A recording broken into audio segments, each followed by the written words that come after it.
Welcome to The Run with Tommie Frazier and Johnny Rodgers. I'm your host, Anna Bellinghausen. Lots to cover in this episode. Of course, some breaking news with the running back situation, but I do want to start off recapping Nebraska defeating Northern Illinois at home, 35-11. Finally getting that win. You guys came in with a smile on your face, finally. Yeah, of course we came with a smile on our face. As we said last week, what would the attitude be once they finally get a win? And, of course, we're all smiles because Nebraska needed it, the fans needed it, the state needed it. And so I'm just happy to see that they finally got over the cusp and got a victory. Well, I think we should have beat them worse. See, you can never satisfy John. You can never satisfy John. He's not satisfied. I want to carry an attitude that would carry on and keep on giving, like a Christmas gift or something, I'm happy we won, of course, but still it makes a difference how you win, and you had to set a precedence in moving forward. And it's always that we don't want to go past that game you're playing, but we want to send a message to the next people coming. And then after that, and we got some pretty significant games coming.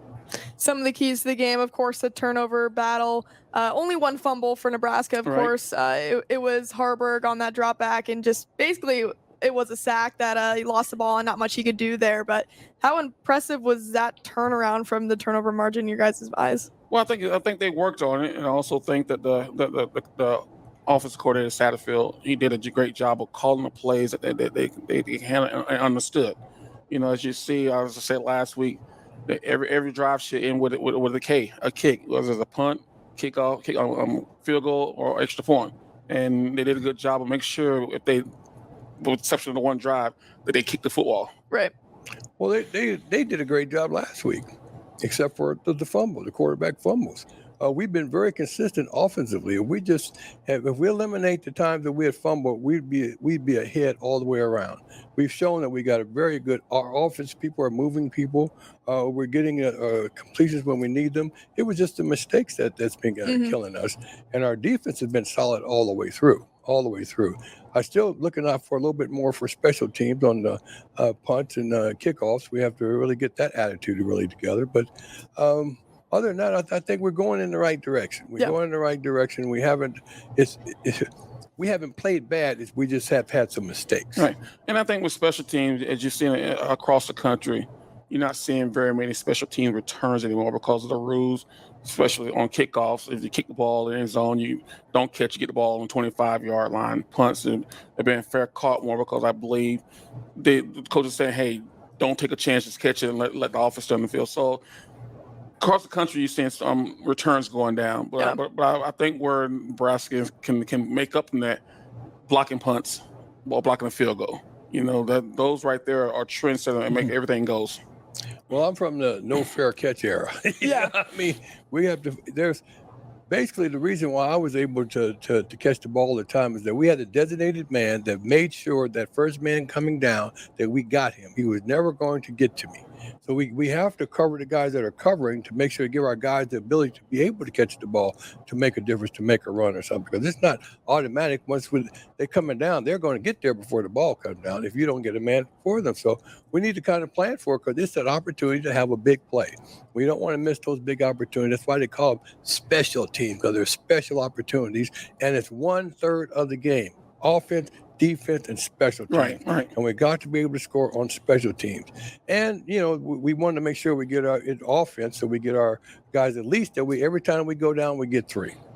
Let's talk about another phase of the game, defense. So they only gave up 149 yards to Northern Illinois. The last time the defense was that good in limiting yards was 2010 against Kansas. Mm-hmm. I feel like we don't talk about the defense enough just because it's honestly been so good that it hasn't been an issue for Nebraska. So people don't talk about it as much and how good they are, but how impressive has that been to both of you in helping Nebraska get to where they are? Obviously, minus the turnovers and some plays not going their way, but how impressive is that? Well, I think it's you have to go back to years previous where defense wasn't very good, so and offense was moving the ball. So you talk about defense. Now that it's flipped, you feel comfortable that, hey, we don't need to worry about defense because they've shown they can do it. We got to worry about the offense. But it's just good to see a defense out there making teams one-dimensional. And the one thing that I love about this defense is that, one, they're going to stop the run, and two, those guys tackle in open field. I haven't seen a lot of missed tackles from this defense that I've seen in the past. And so showing me that they're tackling in practice, and two, that they're listening to what they're being taught and going out and executing. Well, overall, they haven't made mistakes. You just haven't made mistakes. They haven't given up a point. They haven't given up passes. They're doing all the things they're basically supposed to do to be a number one defense, and they are. I mean, they're really impressive, and that's why if we just get our offense together, and that's just been the quarterback. Now that the quarterback came through and we didn't have any fumbles with that one turnover, we see what we could do to move the ball. So to put that together, we have a good opportunity to move forward and think a little bit bigger all the way down the road of what's possible. But we have to have reasons. We have to have, if you got enough reasons to win, you can put it together. But everybody has to have the reasons. Why do we really want this bad? And we figure that out. I think everybody in our path, there's nobody we can't beat. And you think back to the first quarter of the Northern Illinois game. So you give up that fumble, and then the defense goes out and holds Northern Illinois to a field goal. That was a huge momentum switch when Nebraska obviously might have had their heads down at that moment. But then you have a defense that can take a stand. I don't think we would have saw that defensive effort the past 5 years. I don't think you saw the past 20 years. 20 years. It's simply because that was just the belief that these kids, here we go again. Well, I think these coaches, especially on the defensive side of the ball, have gotten these players to buy in, and that's the key. Once you see the players starting to buy in, they're gonna go out there and run through a brick wall for you. And Coach White and his staff has done a great job of going out and getting the defensive side to buy in, even though they're short in some areas. Defensive line, they don't have much depth there. Linebackers don't have much depth there, but they're getting guys to buy and getting guys to do more than what they're capable of doing. Well, we just want to make sure that the guys that are backing them up are ready to come in.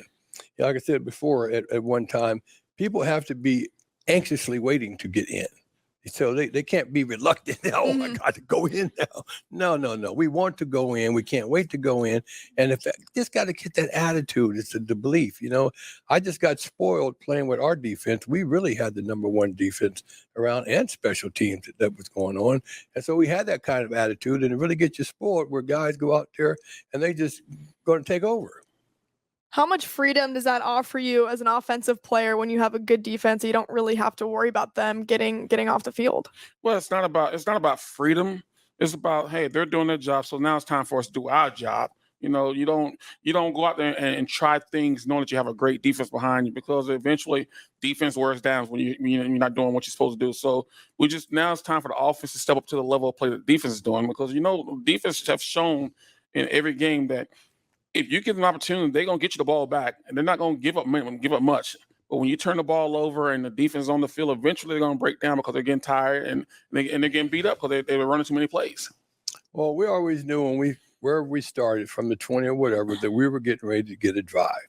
So they're going to get a rest, and when they get in, they're going to get out quick. But we're going to get a drive together, and that was kind of the way it went pretty much all the time. Some was tougher than others, but that was the attitude.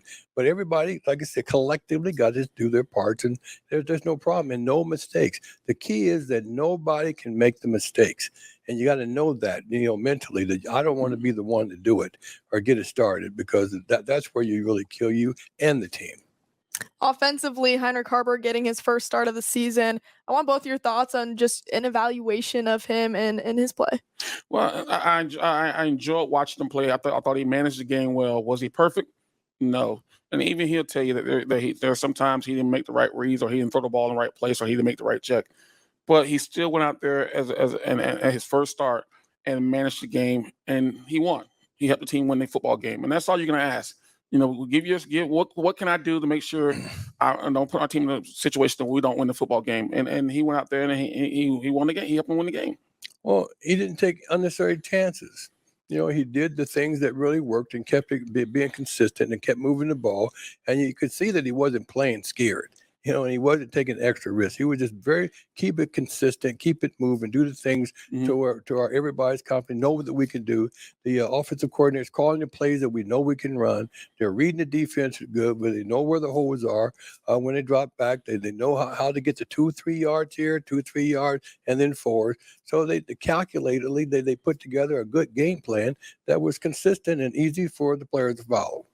Well, here's where the controversy comes in, of course. You got Jeff Sims, who is still a little bit banged up with that ankle injury.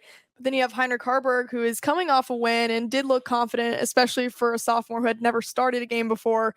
where does your mind lie? Obviously, we don't know what Matt Rule's thinking. He won't really comment on it, but where does your mindset lie with that situation? Well, it still lies where I said before. As a starter, you don't lose your position to an injury, and as long as Jeff is not healthy, then and you play Hiron. But if Jeff comes back and he shows that he can play, you start him because he earned it in the offseason. Now, knowing that Hiron can go out there and do the things he can do, his leash is short now. Because now they don't have to worry about if he makes a mistake, we don't have anybody else. Hiron has the ability to go out there and play. So I think Jeff is still the guy, but they know that, and now we have a guy capable of going to help us win football games. Jeff is the number one yard getter in the conference for quarterbacks here right now. He's got more yards than anybody.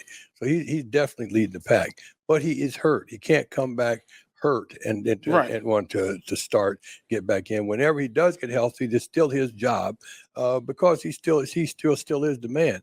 But how great is it to have that 1-2 punch? To have both two quarterbacks that are that capable that we have to debate about which one is really going to start. It's a good situation. It's a good situation to be. And that's the best thing that happened for Nebraska was Hiron go out there and play as well as he did. Right. Because they didn't know what they truly had. They saw it in practice. What you do in practice doesn't necessarily translate them to games. And he went out there and played well. And so now they know that, hey, if Jeff is not playing at the top of his level when he comes back and he's healthy, we got a guy that's capable of going out there and helping us win. Mm-hmm. And there's another school that has won championships in recent history are trying to find a quarterback, and they benched their starter and played two guys Saturday, realized, hey, we made the wrong mistake. So now they're going back to the starter, and that's Alabama. Yep. So it's not all it's not all what you think it is until you see those guys in game action.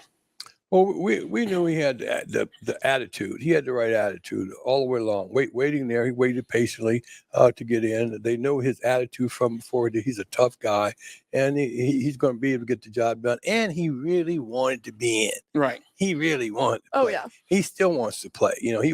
And I don't think he's really going to worry about giving up his starting position when the time comes because he's going to get back in. He's going to be back in. He's going to serve a role. We got a great support like, Taggy and Van Bronson, it didn't make any difference which one was in. We had something going. And then Jeff, they have to worry about hope he don't get healthy too soon because he's going to run them to death.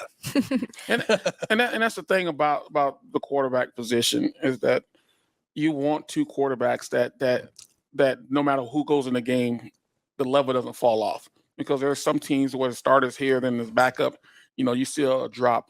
Now there's something there. And now, do I think Hiron is more athletic than Jeff? And no, but I think that he showed that he can go out there and do the things that the offense asks him to do. Right. The team trusts him. See, that's what makes a difference. You got two quarterbacks and they trust him. That's what's going to make a difference. Jeff's going to make a big run here pretty soon. He's going to break away.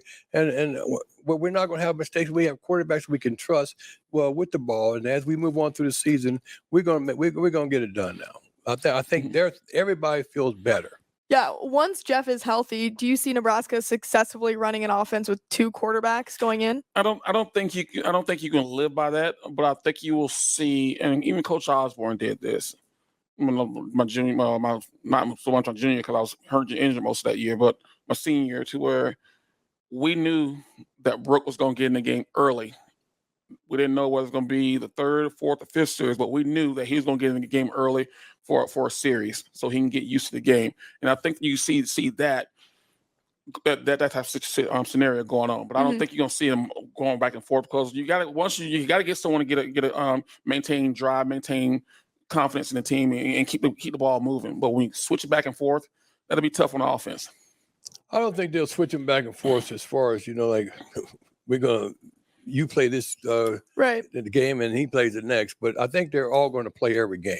They're going to have some time, both quarterbacks, to keep them fresh, going every single week. You have to have some time. Yeah. Also makes Nebraska tougher to scout for other teams, especially when you have number 2 Michigan on the schedule as well, and keep them guessing.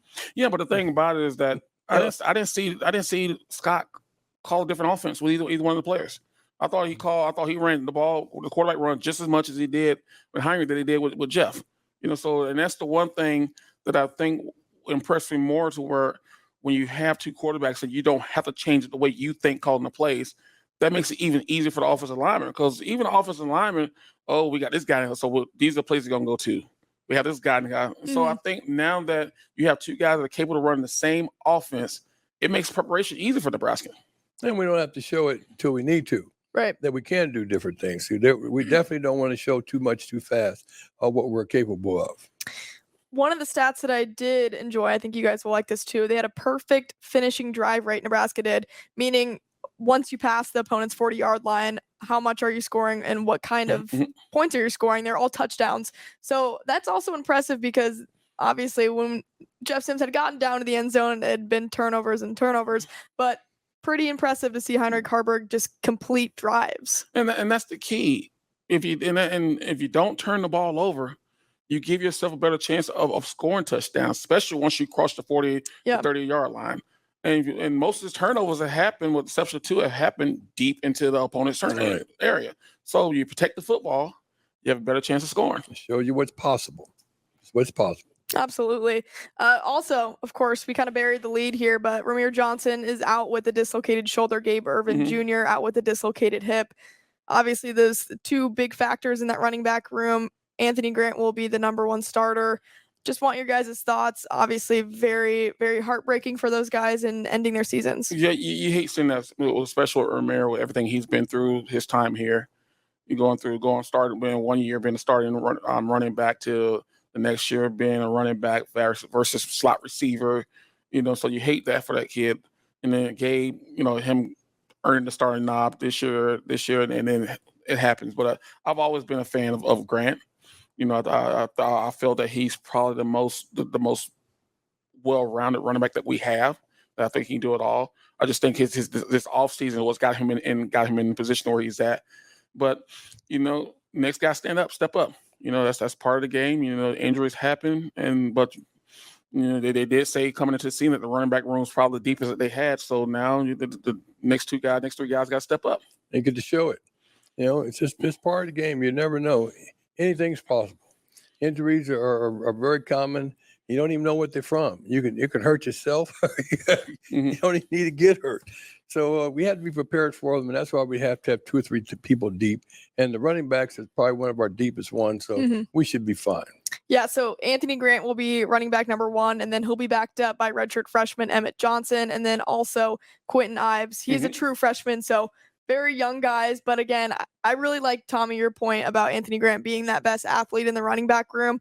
Maybe he's been kind of sidelined from those off-season issues and those turnovers, of course, but I think just his power and sneaky speed. Also, he's a JUCO guy, and I think those guys have a certain edge to them, and he was the player of the year in JUCO and transferred over to Nebraska, so they're getting an athlete, and he's hungry. And he was highly recruited out of high school. That's what people don't realize. Yeah. Florida State, right? He signed with Florida State, and I think Willie Taggart was the one that signed him. And then once they got rid of Willie Taggart, he decided to go to junior college. So he's a capable back. I mean, he proved last year when Nebraska offense wasn't that good to where he still can gain some yards and do some things. So now that there's a system that probably fits him better, I want to see the kid do well. He's hungry. You got to be hungry. That's a good reason. He can't wait to get in. That's the type of situation you want to have our players there. They can't wait. They're capable of doing it. And now he gets a shot. He's about to take off at just the right time. I want to see some angry Anthony Grant runs, and I think we'll get that. We did see one. We did see one. We did see one when he actually made the delivery. The guy was slowly getting up. You can tell he was dazed. Yeah, I mean, looking forward, especially, how do you galvanize this team, seeing those injuries? How do you just keep everyone's head focused in the right direction and not let them think about what's going on behind the scenes with the quarterback situation and running back room? It's the culture. They got to believe in what they're doing. They got to believe in the system. Got to believe in the philosophy and the culture. If Coach Rule and the coaches are building a culture there, then it's the next man up. And I'm guaranteed that they're preaching that, hey, bad things going to happen to people. There might be players who get suspended. This guy got to step up. That's the type of coach that you have to build. And once they see that and believe that, then it doesn't matter if it's injury or suspension or whatever, or someone getting kicked out of the game for targeting. The next guy going to step up and play just as well. Well, once you see that there's no difference between number one and number two, then everybody's always fine because we know we have help all the time. And if everybody's willing to want to be there, to want to get in the game, can't wait to get in the game, then you don't have problems. And you just have a problem when somebody's reluctant.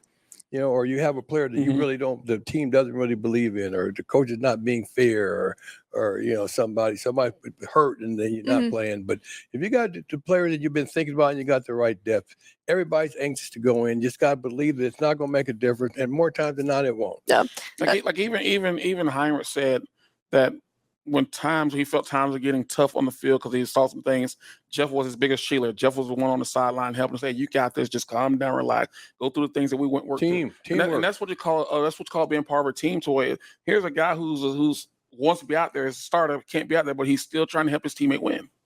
That was the thing I was gonna add about Johnny's point. Just the fact that you saw the body language from Jeff Sims on the sideline, like he wasn't pouting, he wasn't having his head down, he was honestly encouraging. He was hugging Heinrich after the game. That is really encouraging to see because you can't have a toxic quarterback room, especially when there's going to be competition all week. Yeah. That's the one position that, and Johnny hates when I say that, but if you have those guys not battling each other and toxic, that spreads to the whole team because of course the team's going to pick sides because some teammates like one guy better than the other, and so but when you got both guys out there doing what's best for the team and the team sees that. Then there's like, wait a minute, these guys can get along because there's only one quarterback position, but they're helping each other. Then maybe we need to jump on board too. Well, there's only one position for everything. I remember when we were playing, Jeff Hughes was the backup, my backup, and Jeff was the fastest man on the team. He was our punter. He never really showed any animosity at all that he didn't get to play other than when he came in for me. It was never a problem because it wasn't about he or me. It was about we. And it's about winning. And whatever's going to put our team in position to win, that's what everybody wanted to do. And even the people who weren't playing, they still want the best players to play because we want to win. Winning isn't everything, except for here. We ready to run there with oxygen. It's pretty important, I think we could look back on these events maybe at the end of the season and say that what's happening right now could bring this team closer and could maybe spark something in this team saying like, hey, we got to work with what we have. Let's give it everything we have at this time because you see those guys and you want to play for them that are out. But I don't think they're looking at saying we got to work with what we have because they know they have good players. They know they have good teammates. It's just good things have to happen for them. And sometimes you got to create your own success. No one's going to give you anything. So you got to go out there and create. And I think, and as I say, all it takes is one win to get them like, wait a minute, we can do this. And hopefully beating Northern Illinois, and then this week, hopefully beating Louisiana Tech, it starts something special. Because the streak is 2 wins, not 1. Yep. Well, other than the fumbles, we have played great football. We've been there. Everybody knows that they're capable. And now, if they're thinking now that all we got to do is get past this one and get to Michigan, if they're thinking that way, they're just thinking we can't wait to get that ass. I'm old. Yes, he is. We can't wait to get it. Hey, I mean, number 2 team coming to Memorial Stadium is going to be really exciting. But of course, first they have Louisiana Tech on Saturday, 2:30 p.m. It will be on Fox. They didn't get the big noon game. Big noon's going out to Boulder again. That's okay. You know why though? Because they play in Oregon. And so people are going to see. People going to see, and they're going to see how good Colorado really is. What do you think that is? I know they're a good football team, but I don't think they're as good as the hype. Yeah. Now they're finna start playing the big boys in the conference, and let's see how they stand up with that. The way they play Colorado State, I know it's a rivalry, but Colorado State is not better than Nebraska. But the way they played that game, Colorado should have lost that game. I felt on defense, the defensive coordinator did some things on that last drive where they go down to that he hadn't done all day, play a lot of zone, but he was putting pressure on them the whole game. So, but they won the game. But now Oregon that's a different animal there for sure. Well, they should have lost our game. They should have lost then. Yeah. But they didn't. They find a way to win, and that's what you don't always have to be the best team. You have to find a way to win. Yeah. They definitely found a way. Yeah, and they're going to probably find a way to win still because they believe they can win. Well, I don't think they're going to find a way this week. Well, we'll see. I would tell, but like I said, I don't expect they will go undefeated this year. No one think that. No one expects them to go undefeated, but them. Well, they do. But them.